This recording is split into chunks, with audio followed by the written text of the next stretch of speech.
¿Se escucha ahí? Bien.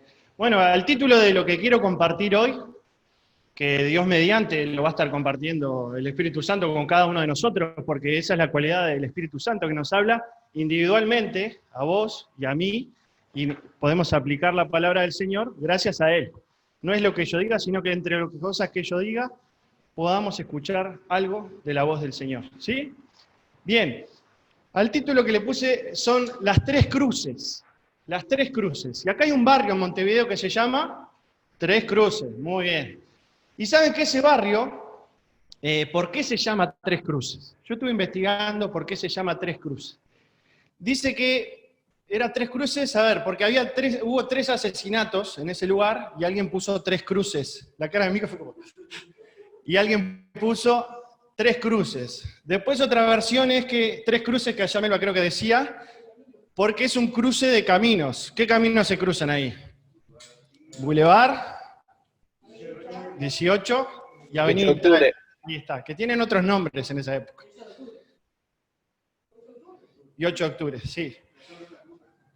Y ahora además hay una cruz en ese lugar, ¿no? ¿Por qué se puso esa cruz en ese lugar?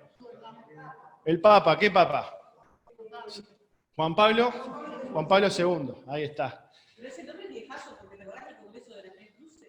Y después hay un congreso de las Tres Cruces. Bien, yo estuve investigando y son todas... Y el shopping. Y el shopping. Bien, Tres Cruces. Y me hizo acordar a tres cruces que están en la palabra, que están en la Biblia, las tres cruces, ¿no? En esas tres cruces que hubo en el Monte Calvario. Y hay una canción que el otro día compartimos con los adolescentes que dice que es imposible chocarme contra tu cruz y seguir siendo igual. Es imposible chocarme contra tu cruz y seguir siendo igual. Y me gustó esa expresión que usa el cantante, chocarme. Suena medio extraño, ¿no? Chocarse contra la cruz, ahí te imaginas, ¿no? Pero la cruz de Cristo, hoy ya venimos hablando de Jesús, de la cruz, y me quiero enfocar en la cruz de Cristo y en estas tres cruces. Estaba Jesús y a su lado había, ¿se acuerdan? ¿Quién estaba al lado de las otras dos cruces? Dos malhechores, dos delincuentes, dos revolucionarios, parece que es la palabra de malhechor en esa época. Dos sediciosos, digamos, contra el Imperio Romano. Y en la Biblia se habla muchísimo de Jesús. Y antes de que naciera Jesús, hay unas 300 profecías que hablan directa o indirectamente de Jesucristo, más o menos. Y en esta porción que vamos a leer hoy de la palabra, se cumplen varias profecías. Y eso va a quedar de deberes para ustedes, después investigar qué profecías se cumplen en lo que vamos a leer. ¿Sí? Eso queda de tarea domiciliaria. Si estuviera Euclides le daría un papelito a cada uno para que haga los deberes. Bien, vamos a leer Lucas, Evangelio según San Lucas, 23.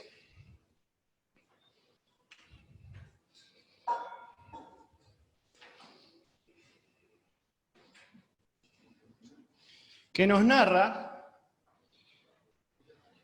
en Lucas 23, la crucifixión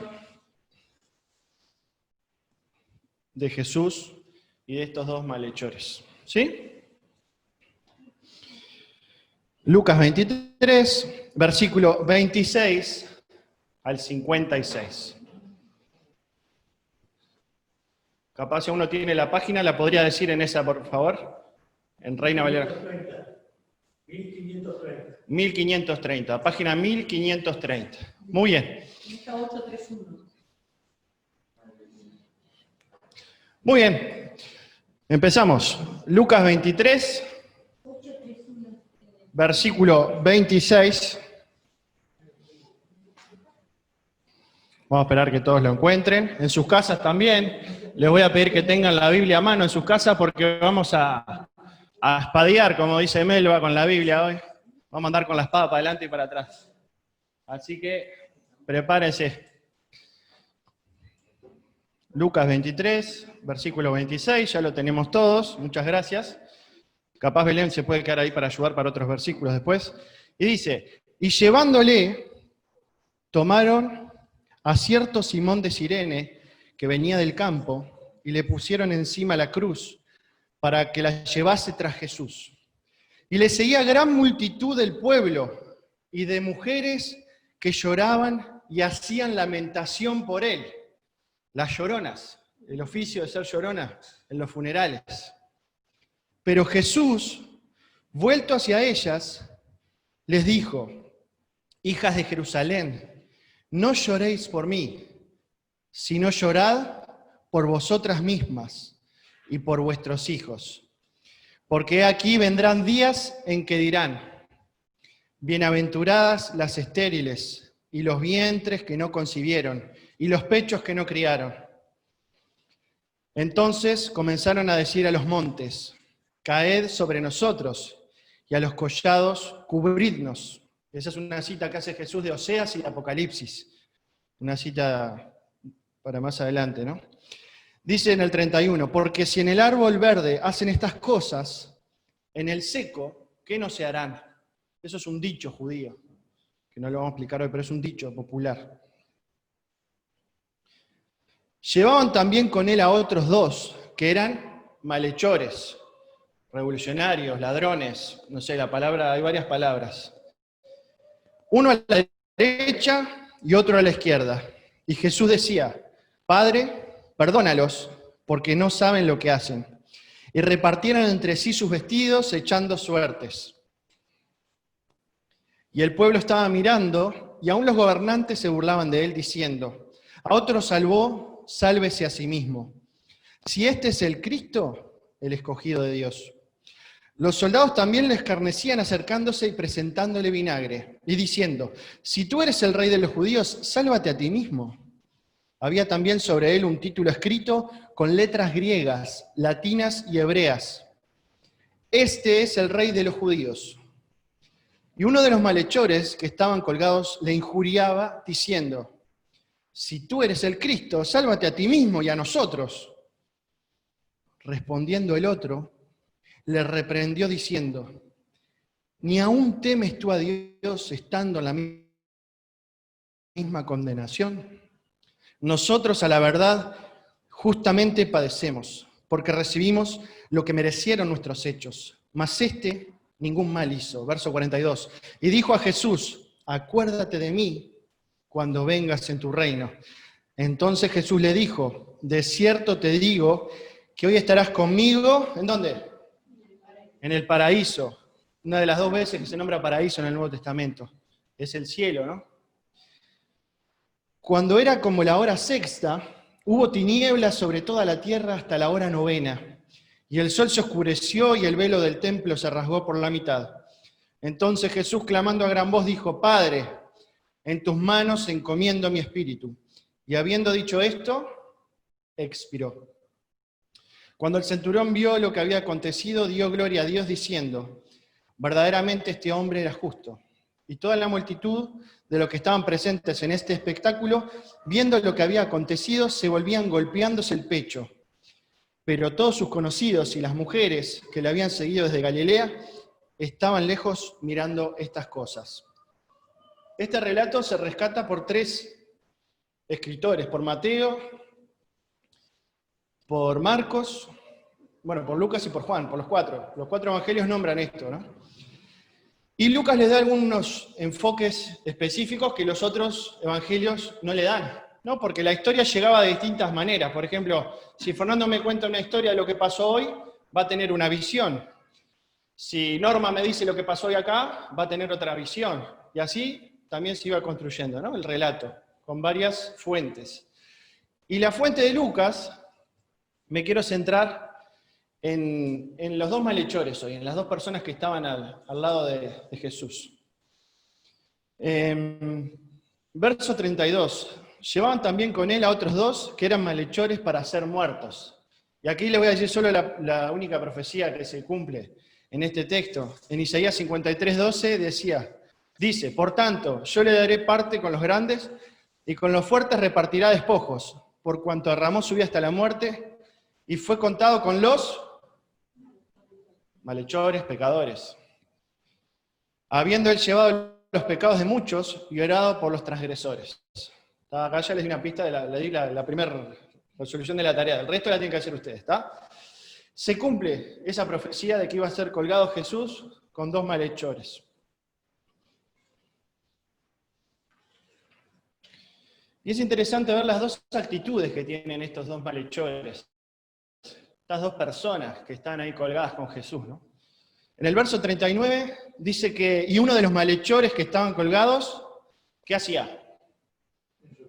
Le insultaba, acá dice le injuriaba, se burlaba, y le decía, si tú eres el Cristo, sálvate a ti mismo y a nosotros. ¿No? Le reclamaba, lo toreaba, no sé, podemos ponerle distintos nombres, ¿no? Si tú eres el Cristo, sálvate a ti mismo y a nosotros. No, quería ver una señal, quería ver una prueba, ¿no? Los judíos religiosos eran muy de pedir pruebas, pedir señales. Ah, vos sos Jesús, mostrame, haceme una señal, haceme un milagro, ¿no? Suena medio contemporáneo eso. A ver, si vos sos Dios, que pase algo, que me haga algo Dios, ¿no? Suena medio como ahora, ¿no? Pide una prueba a ver si es Dios o no. Y acá dice que uno de los malhechores le injuriaba. Pero en Marcos 15:32 y Mateo 27:44, no lo vamos a leer, dice que los 2 lo injuriaban. Es decir, en algunos evangelios dice que los 2 lo injuriaban, y en Lucas dice que uno lo injuriaba. ¿Qué hacemos? Está esto de las fuentes y las distintas puntos de vista de lo mismo, que se complementan, ¿no? 2 evangelios dicen que eran 2 que lo maltrataban a Jesús, y uno dice que era uno. Vamos a ver qué pasó. En el verso 40 dice que respondiendo el otro, le reprendió diciendo, ¿ni aún temes tú a Dios estando en la misma condenación? ¿Ni aún temes tú a Dios estando en la misma condenación?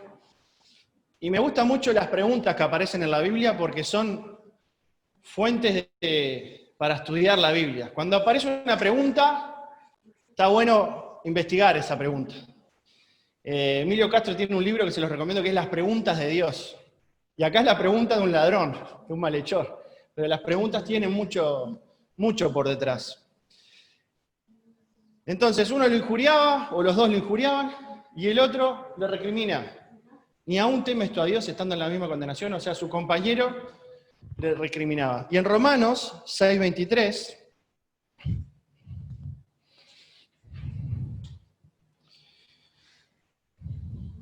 dice que, porque la paga del pecado es muerte, mas la dádiva, el regalo de Dios, es vida eterna en Cristo Jesús, Señor nuestro.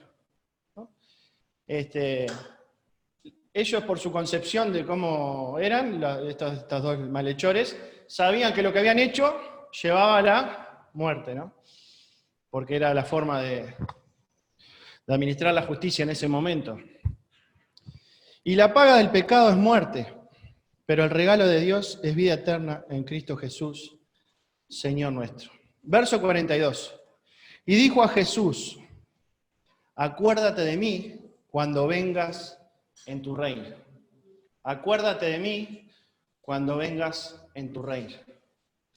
No solo enfrentó a su compañero, criticó, sino que le dijo, acuérdate de mí cuando vengas en tu reino. Y tal vez alguien que está escuchando acá o donde sea por las redes, puede decir, bueno, puede tomar estos 2 caminos, ¿no?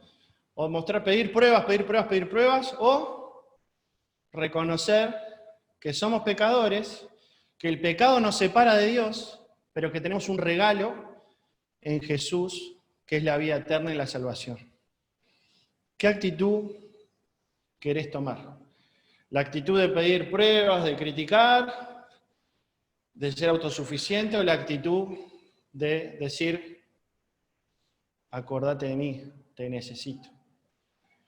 Capaz que si todavía no hiciste esta oración, puedas hacerla. Señor, acuérdate de mí cuando vengas en tu reino. Romanos 10:13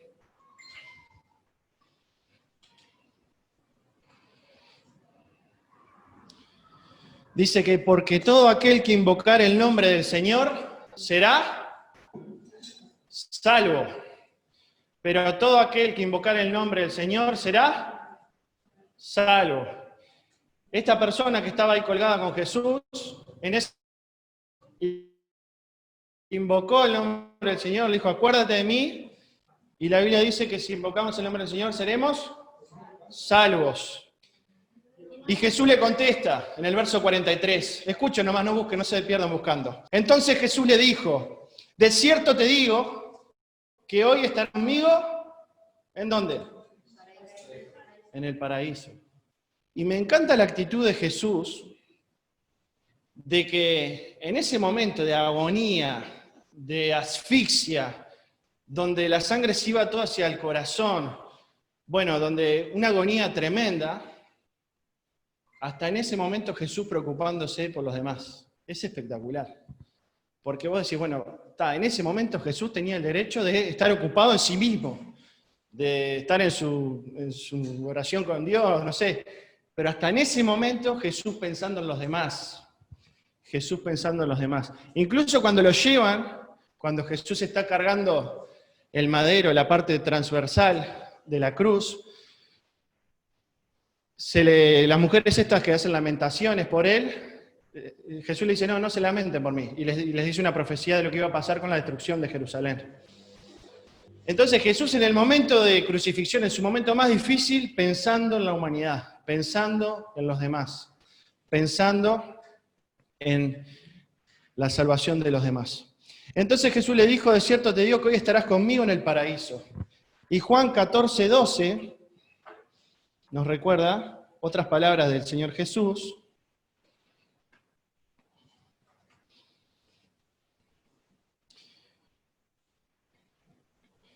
que dice así, Jesús hablando con sus discípulos antes de morir, dice, de cierto os digo, el que en mí cree, las obras que yo hago, Juan 14:2, perdón, disculpen. En la casa de mi Padre muchas moradas hay. Si así no fuera, yo os lo hubiera dicho. Voy pues a preparar lugar para vosotros. En la casa de mi Padre, dice Jesús, hay lugar. Hay lugar para todos aquellos que invoquen su nombre. Para todos aquellos que reconozcamos que lo necesitamos. Que reconozcamos que nuestro pecado nos separa de Dios y que nuestro pecado, el resultado es la muerte.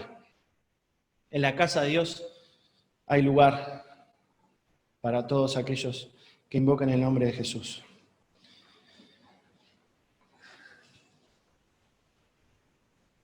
Entonces hace una pregunta, ¿no?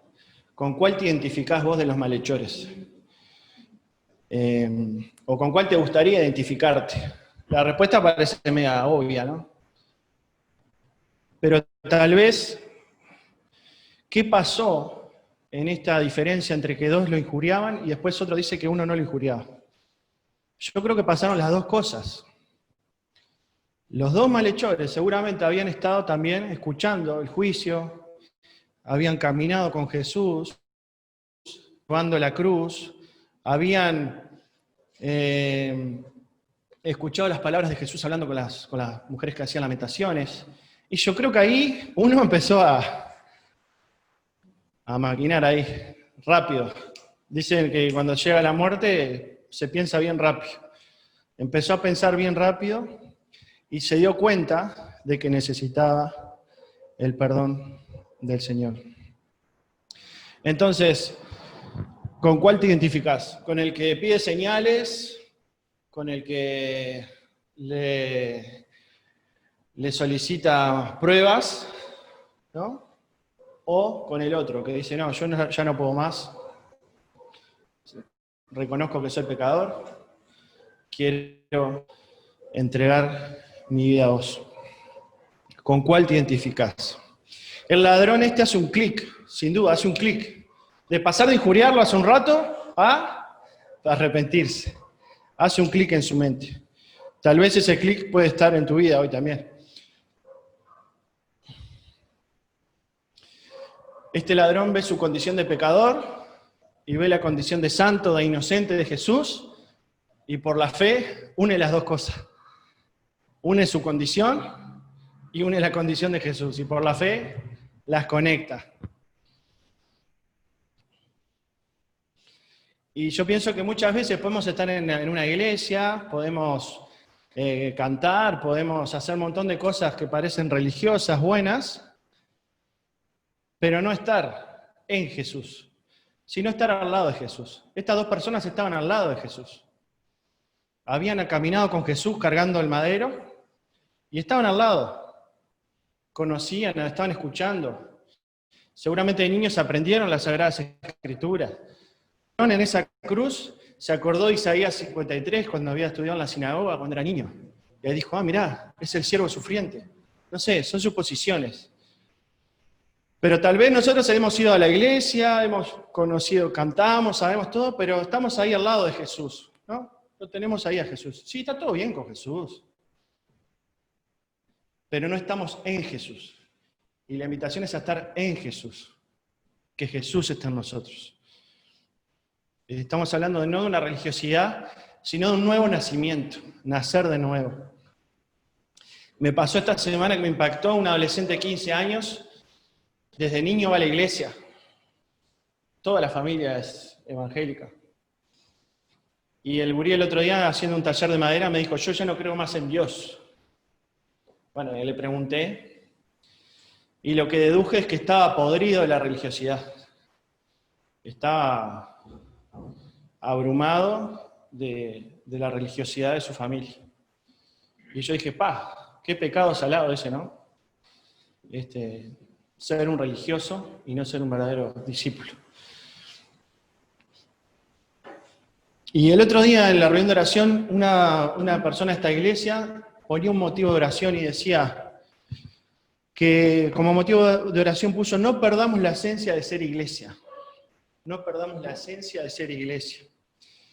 Y hay una canción de Santiago Benavides que dice, danos sabor a evangelio, sabor a pan verdadero, que la cruz vuelva a ser nuestra mayor ambición. Danos sabor a tu reino, Jesús, que la cruz vuelva a ser nuestra mayor ambición. Danos sabor a tu reino, Jesús, sabor a evangelio. Y en 1 Corintios 1, se los leo, 1 Corintios 1, 18 hasta el 23, Pablo dice, porque la palabra de la cruz es locura a los que se pierden, pero a los que se salvan, esto es a nosotros, es poder de Dios. Pues está escrito, destruiré la sabiduría de los sabios y desecharé el entendimiento de los entendidos. ¿Dónde está el sabio? ¿Dónde está el escriba? ¿Dónde está el disputador de este siglo? ¿No ha enloquecido Dios la sabiduría del mundo? Pues ya que en la sabiduría de Dios el mundo no conoció a Dios mediante la sabiduría, agradó a Dios salvar a los creyentes por la locura de la predicación. Porque los judíos piden señales y los griegos buscan sabiduría, lógica. Explícame cómo funciona, ¿no? Suena muy uruguayo esto, ¿no? Las dos cosas, pedir señales y que esto sea lógico, que esto tenga una razón. Pero nosotros predicamos a Cristo crucificado. Para los judíos, ciertamente tropezadero. Y para los gentiles, nosotros, locura. Nosotros predicamos a Cristo crucificado. Que pareciera ser una locura, ¿no? Los griegos no entendían cómo los cristianos podían seguir a un Dios que fue crucificado. Obviamente sabemos la segunda parte de la historia, que el Señor está vivo, que resucitó. Pero hoy el tema es la cruz.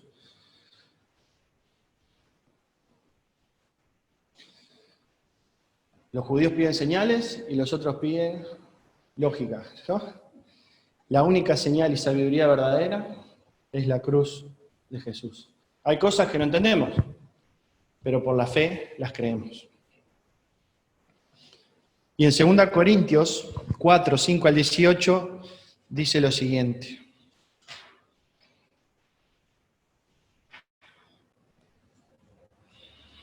2 Corintios 4, 5 al 18. Pablo dice, porque no nos predicamos a nosotros mismos, sino a Jesucristo como Señor, y a nosotros como vuestros siervos, por amor de Jesús. Porque Dios, que mandó que de las tinieblas resplandeciese la luz, cuando hizo la creación, es el que resplandeció en nuestros corazones, para iluminación del conocimiento de la gloria de Dios en la faz de Jesucristo. Este ladrón, en ese momento, en su vida, en su último aliento, resplandeció la luz. En su último momento, ¿no? Resplandeció la luz y creyó en Jesús. Y nosotros también hemos creído en Jesús. Y eso tiene consecuencias. Tiene consecuencias creer en el Señor. En Romanos, del capítulo 1 al 12, se habla de la gracia, de todo, del plan de salvación del Señor. Y después de hablar de 12 capítulos sobre la gracia, sobre cómo fue la salvación en Cristo Jesús, Pablo hace un quiebre. Es como que hace un quiebre en su carta.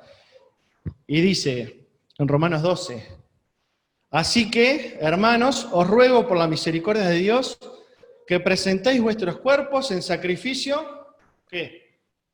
Vivo, santo, agradable a Dios. Vivo, santo, agradable a Dios, que es vuestro culto racional. No os conforméis, no nos amoldemos a este siglo, a este sistema, sino transformaos por medio de la renovación de vuestro entendimiento, para que comprobéis cuál sea la buena voluntad de Dios, agradable y perfecta. Y hay otro cantante, me gusta usar poetas porque expresan muy bien en poco, que dice Marcos Vidal, con Ulises de Rescate, hicieron una canción que dice que la cruz es mi brasa y es mi hoguera, es mi casa, mi vereda. Todo pasa y todo queda en la cruz. El poeta dice que todos podamos decir, ¿no? Para adentro nuestro, que la cruz sea mi brasa, es mi hoguera, es mi casa, mi vereda. Todo pasa y todo queda, ¿en dónde? En la cruz. Y hoy cantamos un himno, muy hermoso en su letra, y ahora vamos a escucharlo hermosamente también en la música, y que es en el Monte Calvario. Y vamos a tener un tiempo de oración, de adoración, dura 5 minutos el audio, donde vamos a cerrar nuestros ojos, si queremos hablar en voz alta, hacer una oración de agradecimiento a nuestro Señor, podamos hacerlo, ¿sí? Bien, entonces tengamos un tiempo de reflexión con la música, de oración, de adoración.